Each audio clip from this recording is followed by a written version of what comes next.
Welcome back to another Marvel Monday.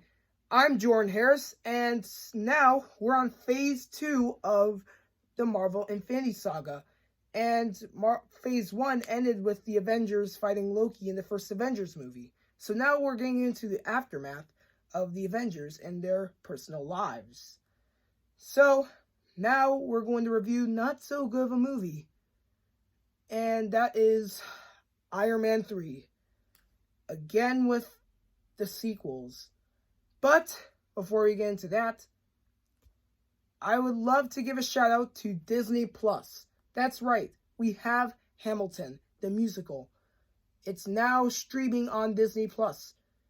If you want to watch an amazing musical like Hamilton, then go on and watch it. I heard that the X-Men movies will come to Disney Plus. Some of them will. A few of the X-Men movies will come. Because since Marvel bought 20th Century Fox, the MCU did, that means they'll make an X-Men movie from the MCU.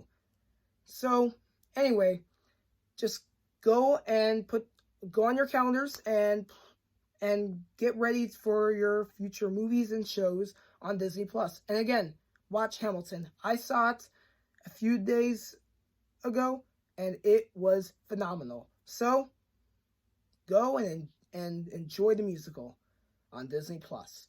Okay, so Iron Man 3. This is about mostly where Tony Stark is dealing with a lot of depression and has a hard time with coping with his life. Although he starts hearing about this evil villain known as the Mandarin, who has a group of terrorists who commit lots of crimes. Plus, it was a hard movie to follow because this really didn't make any sense for me, so I'll just make a short video about it and just kind of explain it, and it's really hard to explain this movie because this didn't make any sense. And people hated it. But anyway, Iron Man is dealing with the Mandarin, a super villain who's trying to take over the world, like every villain cliche, every villain plan. And we finally get to see how Tony and Pepper make chemistry and have a beautiful love connection that shows how they feel for each other, just like in the comics. But anyway, Rhodey, on the other hand, is wearing the Iron Patriot suit. So, again, I hope everyone enjoyed the 4th of July. So, that's great. But anyway, still, this movie was still hard to pull off. I know the Mandarin was breaking into Tony Stark's mansion, and what the most terrible thing that Tony did was give out his information to where he lives, which made the Mandarin bomb the mansion, making Tony almost drown in the water and is in a different area. And meets a kid named Harley Keener, who later goes into Avengers Endgame all grown up. And this movie was not really mostly following a plot. Pepper meets up with another businessman named Aldrich Killian and has a lot of hard, difficult flaws we have to get over for him, because he is just another businessman who wants to take over another person's company, like Tony Stark. So that's not much of a villain thing, but still, they're trying to create a eccentric villain like Aldrich Killian or something, but that's not how a villain's supposed to be. It's supposed to be someone who wants to commit a interesting, most daring goal they want to pull off. And some Marvel characters in this one don't have that. So, yeah. But, we still don't really understand much about the movie.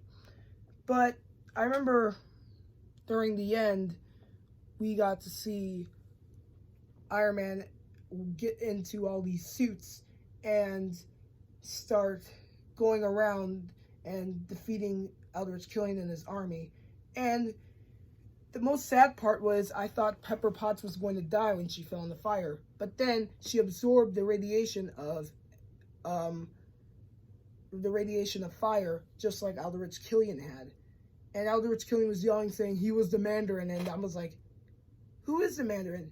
But speaking of the Mandarin who was on television doing, committing lots of mass homicide, was just an actor, which did not seem interesting and was totally stupid. But I won't keep criticizing this movie because maybe you guys like it, but for me, I did not like it. Although during the end, Tony Stark gave up his arc reactor, had surgery, and didn't need his arc reactor no more, because in the first Iron Man, he damaged his heart, and that made him have a robotic heart. But without it, he'll die. So they got surgery for him, and he doesn't need it no more. Plus, he left his mansion. Although during the post-credit scene, when he was mostly talking to Bruce Banner about it, although he was sleeping. So this movie wasn't pretty interesting. So that's why I made this movie short, because it was hard to actually talk about it in this difficult manner, because this movie didn't really have much of a story. They just dropped things in to make it more interesting, like having another businessman, having a terrorist who's actually played by an actor, and how Tony was dealing with his life. And this really didn't show much about how Iron Man could deal with his life. It's supposed to be mostly about a billionaire who is inside a suit, who happens to have weapons and can defeat bad guys with it. But mostly, we didn't have much of a story. This really doesn't make any sense. Although, mostly, I loved having War Machine wearing the Iron Patriot suit. And it was pretty cool to see him.